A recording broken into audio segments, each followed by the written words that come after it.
Fala pessoal, tudo bem? Aqui é Fernando Boalho, Dev Multitask, e continuando aqui a série do Descomplicando Tecnologia, né? A gente já comentou ali da famosa pirâmide, né? Básica ali para entender como funcionam, né? O sistema, o hardware. Depois teve mais um vídeo ali que eu expliquei lá de bytes, megabytes, né? Para entender toda essa história, a parte de servidores, né? E agora eu vou falar sobre redes, tá? Então, se você quer acompanhar aqui essa série, que ela é voltada para a galera de gestão, né? Que não precisa assim saber assim a fundo de tecnologia, né? Mas é interessante saber aqui alguns pontos. Então, continua aqui que eu vou dar mais detalhes aí sobre redes e internet.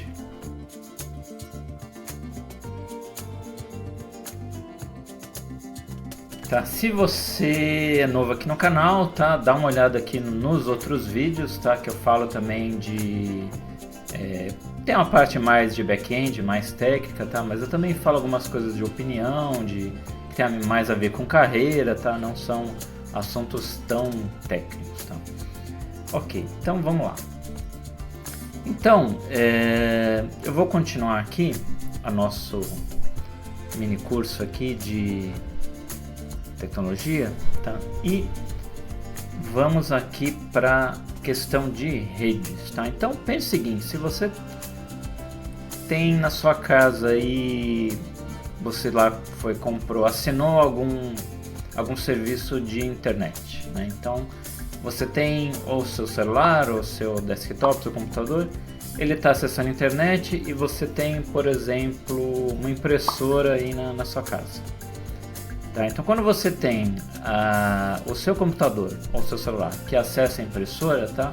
Só de você ter um computador acessando o outro, você já tem uma rede, tá? Isso que a gente chama de rede local, tá? Ou tem essa sigla aí que é bem comum aí, que é LAN, né?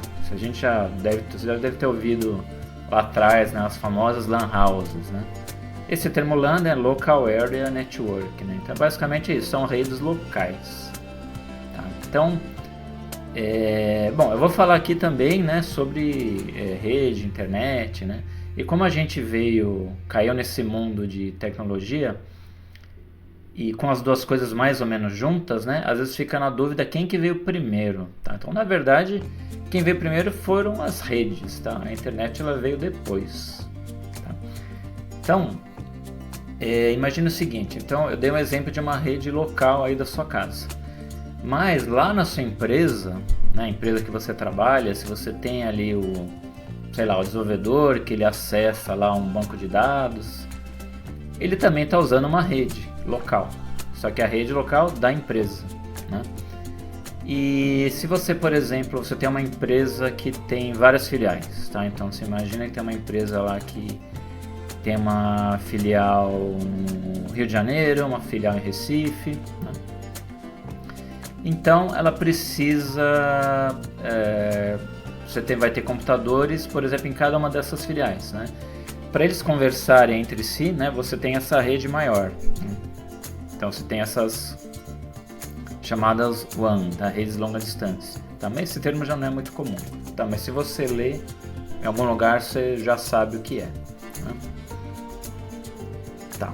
E você tem os tipos aí que eu comentei, né? Ele só está dando uma representação, né, de LAN, de WAN, tá? Você tem a famosa rede sem fio, que é a rede wireless, tá? Também não deixa de ser uma rede, né? Não é porque se a rede tem que ter fio, já tem a rede wireless, tá? Essas redes metropolitanas aí já não são, o termo já não é muito comum, né? A rede existe, mas o termo não é muito comum, tá?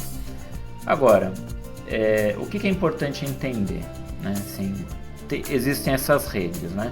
E aí essas redes locais, né? Como que elas se conversam entre si, né? Como que uma rede local daqui de São Paulo conversa com uma rede local lá de Recife? Então, para elas conseguirem se conversar, elas usam um protocolo, tá? Chamado TCP/IP, tá?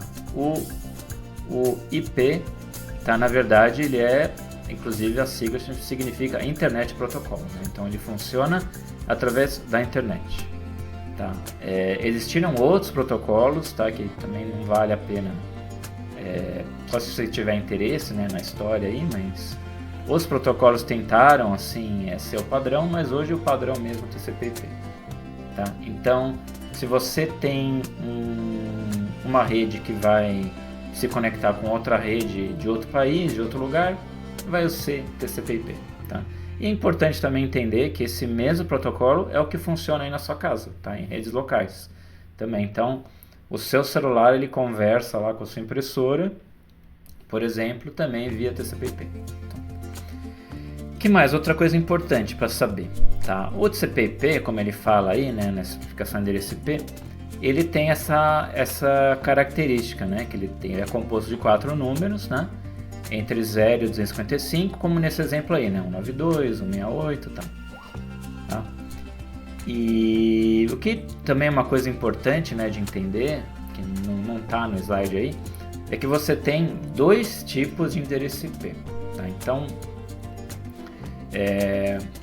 a gente costuma chamar, né, o endereço IP que ele é acessível pela internet, a gente chama isso de IP público, né? E o endereço IP que fica restrito numa rede local, né, que só quem está na rede local consegue ver, é um IP privado. Tá? Então, por que isso é importante saber? Porque muitas vezes assim, você trabalha numa empresa que faz sistema de e-commerce, né?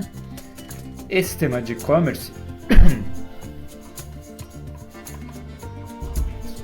esse sistema de e-commerce ele possui um IP público, né? Então, para as pessoas acessarem, precisam ter um IP público. Tá? Que mais? Essa questão de máscara, tá? Também acho que ela é usada assim, em redes locais, né? Você pode ter diferentes redes na mesma empresa, tá? E cada uma tem uma máscara diferente, tá? Então, acho que assim é interessante, talvez não saber assim a fundo, né? Se você provavelmente tentou, antes de ver esse vídeo aqui, ver um vídeo aí no YouTube de redes, né? Deve ter caído numa configuração de máscara e deve ter talvez se assustado porque é uma coisa mais chata, mais complexa, né? Mas assim, para quem trabalha com gestão, tá, o que é importante entender? Tá, tudo bem, essa máscara é usada aí para você gerar diferentes redes, né? E por que será que é interessante ter diferentes redes? Tá? Então vou dar uma situação aí para vocês. Quando você tem uma empresa média para grande, tá? É comum você ter várias redes mesmo na mesma empresa. Tá? Por quê? Justamente para você evitar que uma rede acesse outra. Então, por exemplo, você pode ter uma rede de desenvolvimento, uma rede de UAT e uma rede de produção. Então, a rede de produção ela fica isolada. Então, se alguém estiver na rede de desenvolvimento e tentar acessar a produção, não consegue, por exemplo. Tá? Ou você tem um servidor que está sei lá, um servidor que está em UAT tentar acessar uma base de dados que está na rede de produção, aí não consegue, tá? Porque elas estão em redes diferentes, tá? Então é por isso que existem redes diferentes, tá? Na mesma empresa. Tá? Bom, e o que mais? Tem essa questão que acho que não é muito interessante, o IP ele pode ser estático ou dinâmico, né? Estático é se você vai lá na configuração e coloca manualmente, e dinâmico se alguém fornece esse endereço IP para você, né? Agora, você pode pensar, por que eu teria que ter um serviço, né? Porque se tiver na mesma rede 2 máquinas com o mesmo IP, isso dá problema na rede. Isso pode dar um problema sério na rede. Então, normalmente uma das duas das máquinas é colocada para fora, tá? Ou às vezes até as duas, a rede elimina as duas para não ter problema. Tá? Então, isso que até a gente costuma chamar de colisão de IPs. Tá? Você escutou esse termo em alguma reunião, é isso. Tá? São 2 máquinas que têm o mesmo endereço IP. Tá? Isso acaba sendo comum quando você tem uma empresa média ou grande e quando esse registro é manual, né? Quando ele é automático, isso não acontece. Tá bom, e você está na sua casa, né? E fala assim, poxa, mas eu tô aqui na minha casa, eu nunca fiz isso de configurar IP, eu nem sabia que existia isso. Por que você não sabia? Porque provavelmente para você, quando você contratou o seu serviço de internet, você recebeu na sua casa esse que está na foto aí, que é um roteador, né? E o roteador, ele tem esse serviço aqui, que é o DHCP, né? Um dos serviços que ele oferece é o DHCP, né? Que é oferecer um endereço IP para você, tá? Agora, note o seguinte, tá, então assim, é importante entender que quando você trabalha com endereço IP, né? Você está colocando uma identificação do seu computador ou da sua máquina na sua rede local. Tá? Ou se você tem um IP público, é uma identificação daquele servidor na rede de computadores mundial, tá? Sendo o IP público. Agora, junto com o IP, você tem esse conceito de porta. Então, cada servidor ele pode ter ele tem na verdade uma série de portas, tá? Que você pode ter como se fossem serviços, né? Que ele pode oferecer para quem acessar via rede, tá? Então, o roteador, tá? Então, você tem um roteador que está aí na sua casa. Então, assim, eu falei para você que você tem o seu celular, você está acessando a internet, então você tem um endereço IP no seu celular. A sua impressora também tem o endereço IP da sua rede local. Tá? Agora, o roteador, ele também tem o endereço IP na sua rede local, né? E ele também tem uma porta, né? Que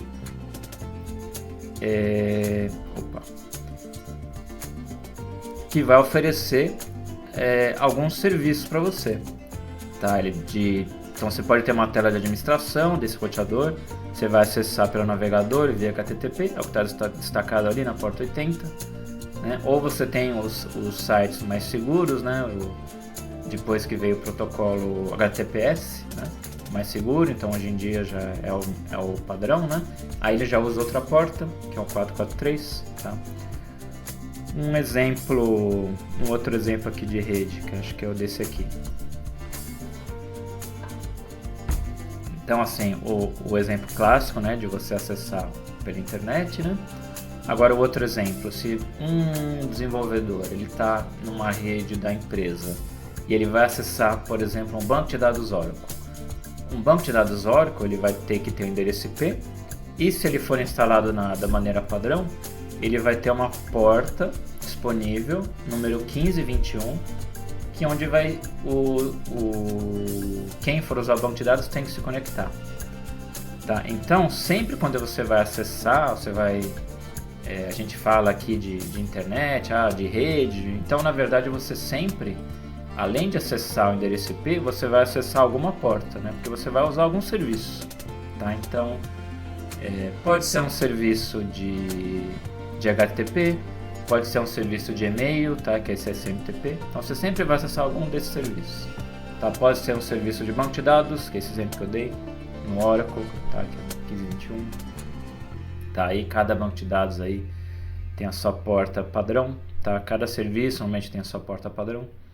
Tá? Mas é importante você entender, se você já escutou isso em alguma reunião, qual porta que eu acesso, tá? Então é isso, tá? Essa é a ideia de porta. Então associe como se fosse serviço. Tá? E o que mais? Outra coisa. Tá? Outra coisa que você pode pensar, né? Você pode se questionar, né? Porque eu falei aqui de que quando você acessa então um site, por exemplo, do YouTube para ver esse vídeo, né? Então esse acesso é por um IP público, né? Mas você fala, pô, Fernando, mas eu nunca acessei, eu nunca coloquei um endereço IP ali na internet. Eu coloquei lá youtube.com, ele acessou e pronto, né? Então como que explica essa história? Então, na verdade é assim, toda vez que você coloca um endereço, como google.com, como youtube.com, o que acontece na verdade, existe esse serviço que é o DNS, tá? Que ele vai pegar o nome que você digitou no navegador e ele vai descobrir qual que é o endereço, qual que é o IP público desse nome, tá? Mas assim, esse serviço ele é espalhado por servidores do mundo todo, tá? Então por isso que ele é muito rápido, coisa de milissegundos, tá?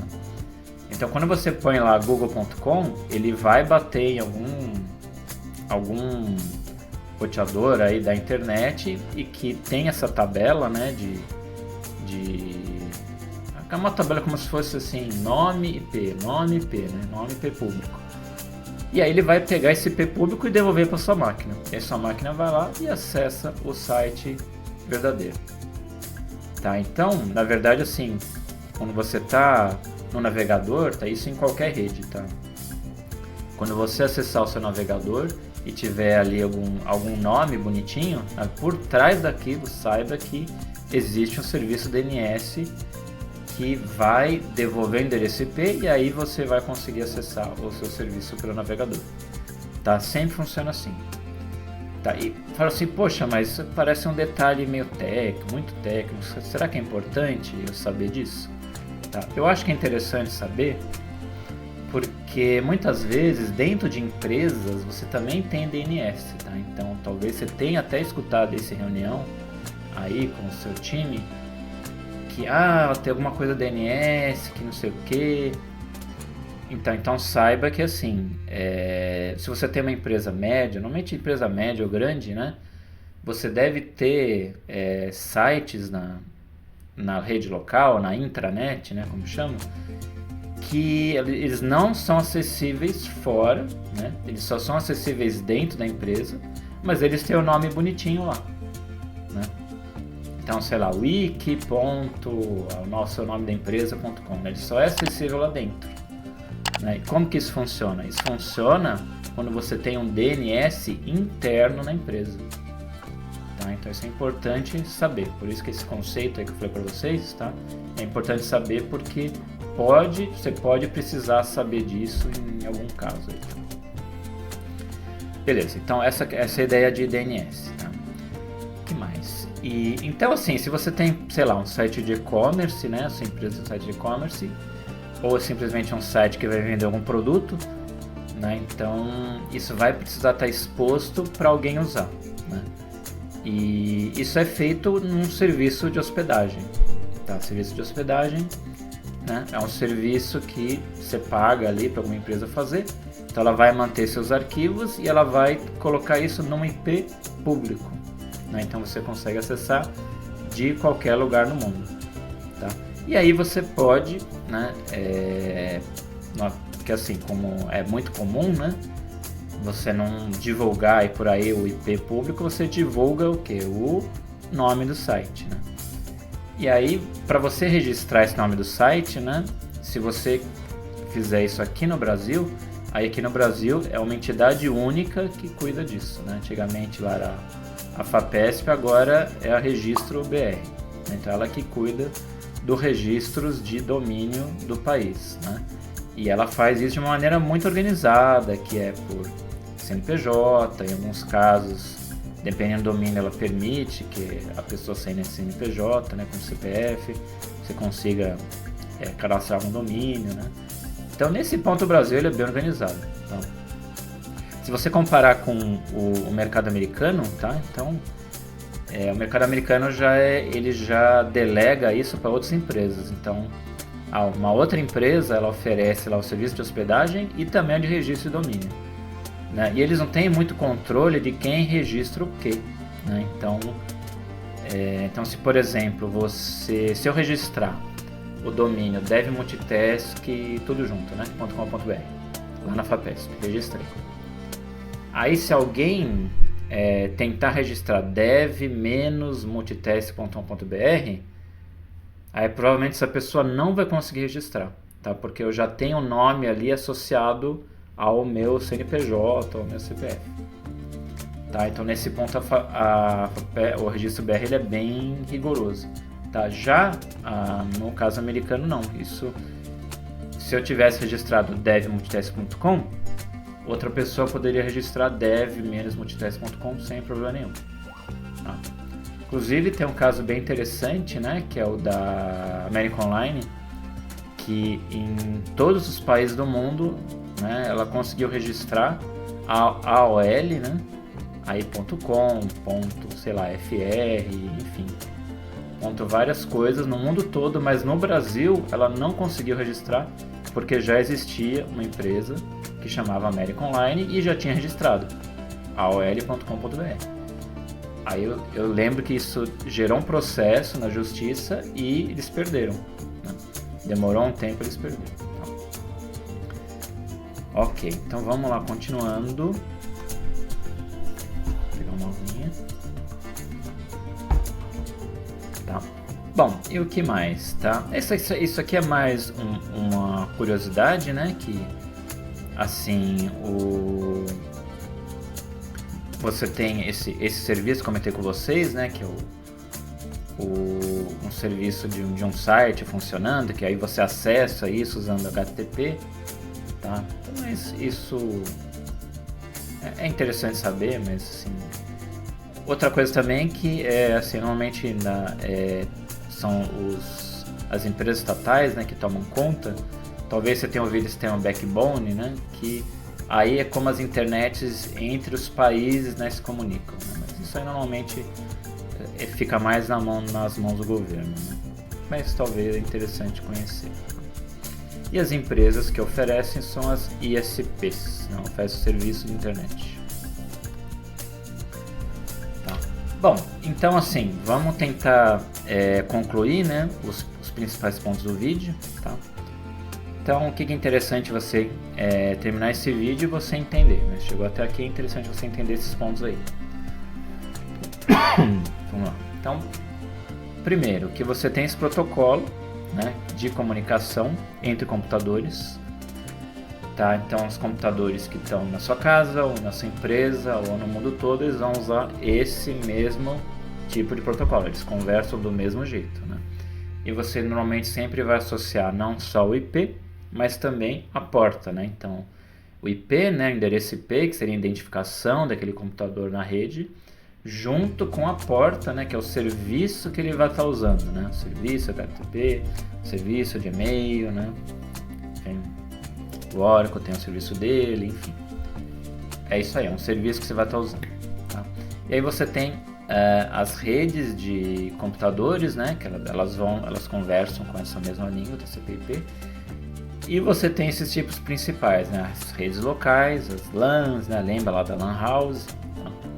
Essa mesma ideia, né? Que você tem ali os computadores locais.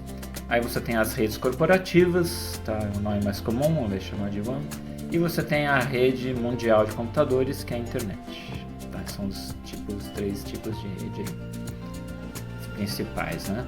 E aí a questão do DNS, né? Então você tem essa questão dos domínios para a internet, né? Então lembra quando você tem lá seu navegador, você coloca lá um domínio, mas na verdade vai existir o serviço que vai buscar o endereço IP e voltar para o seu computador. Aí com o endereço IP ele vai saber onde acessar a internet. Tá?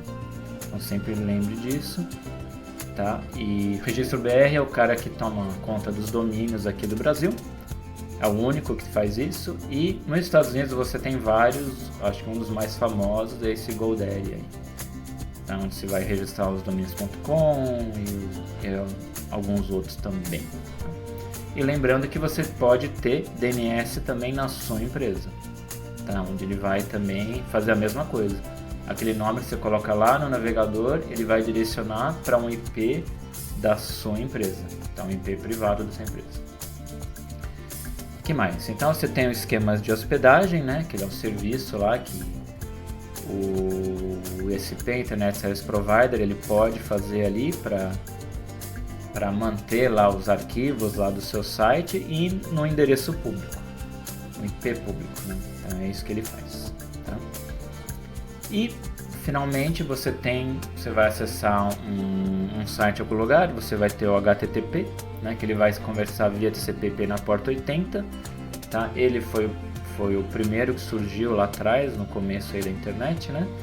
E depois surgiu esse meio um pouquinho mais seguro, que hoje já virou padrão, tá? Que é o HTTPS, que já é na porta 443, tá? Então, hoje normalmente os sites eles te induzem a você usar só essa maneira segura, né? Então, se você, por exemplo, colocar aí no seu navegador, faz o teste aí, vai lá, http://google.com.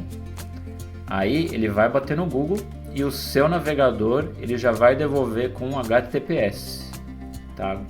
google.com. Então ele mesmo ele já redireciona para a porta mais segura, aí você passa a usar ela e usa aí sem problemas, tá? Bom, então gente, espero que vocês tenham entendido, né, esses pontos principais, tá? Se ficou alguma dúvida, tá? Comenta aí embaixo, porque rede assim, é um assunto bem amplo, assim, eu tentei resumir assim, o máximo que eu consegui, tá? Para as partes assim, mais úteis do ponto de vista de gestão, né, de time. E a ideia sim é continuar essa série, tá, com mais vídeos, então eu vou falar ainda de Downs também, bem resumido, né, como eu consegui aqui, tentar resumir. A parte de linguagem de programação, vou falar também de banco de dados e também de APIs, tá bom? Se você chegou até aqui, tá, por favor, dá um like aqui no vídeo, tá? Compartilha com o pessoal, tá? Com quem você conhece aí que também está entrando na área de gestão, tá? E é isso, um abraço aí, me segue lá nas redes sociais. Se tiver alguma dúvida me manda por ali que eu respondo aqui. Beleza, um abraço aí, até a próxima.